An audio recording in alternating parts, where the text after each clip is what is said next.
আমাদের বর্তমান সরকার যতটা পারফরমেটিভ ততটা গভর্নমেন্টাল না। পারফরমেন্স কিংবা পারফরমেন্স করার ভান করা এটা চাইলেই করা যায়। এই যে আমরা খাল খনন করব, আমরা ফ্যামিলি কার্ড দেবো, এরকম অনেক বলা যায়, অনেক প্রতিশ্রুতি দেওয়া যায়। কিন্তু আমি দেখলাম যে খাল খনন করতে গিয়ে 200-র উপর গাছ কেটে ফেলেছে। ফ্যামিলি কার্ডটা শুধু ওই যেটা আপনার প্রধানমন্ত্রী দিচ্ছে ওর শুধু ওইটা না, বিসিবিতে যেটা দেখতে পাচ্ছেন এটাও কিন্তু ফ্যামিলি কার্ড। ফ্যামিলি কার্ড নিয়ে সকাল থেকে অনেক কথা হয়েছে। তো গভর্নমেন্ট কিন্তু সত্যি সত্যি সরকার অনেক ফ্যামিলি কার্ড দিচ্ছে, এটা সত্য। এবং সেই ফ্যামিলি কার্ডটা শুধু ওই যেটা আপনার প্রধানমন্ত্রী দিচ্ছে ওর শুধু ওইটা না, বিসিবিতে যেটা দেখতে পাচ্ছেন এটাও কিন্তু ফ্যামিলি কার্ড।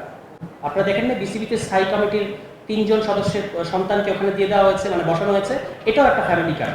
বাংলাদেশের নির্বাচনের পর একটা সরকার এসেছে অবশ্যই, এবং আমরা সেই আগের মতো ফ্যাসিস্ট সরকারের আমলে নাই। কিন্তু প্রবলেম হচ্ছে, আমার কাছে মনে হচ্ছে যে আমাদের বর্তমান সরকার যতটা পারফরমেটিভ ততটা গভর্নমেন্টাল না। পারফরমেন্স কিংবা পারফরমেন্স করার ভান করা এটা চাইলেই করা যায়। এই যে আমরা খাল খনন করব, আমরা ফ্যামিলি কার্ড দেবো, এরকম অনেক বলা যায়, অনেক প্রতিশ্রুতি দেওয়া যায়। কিন্তু আমি দেখলাম যে খাল খনন করতে গিয়ে 200-র উপর গাছ কেটে ফেলেছে ফরিদপুরের মতো জায়গায়। আপনারা আপনাদের এলাকাগুলোতে খোঁজ নেবেন, যেখানেই খাল খনন কর্মসূচি সেখানে 200-র উপর গাছ কেটে ফেলছেন আপনি।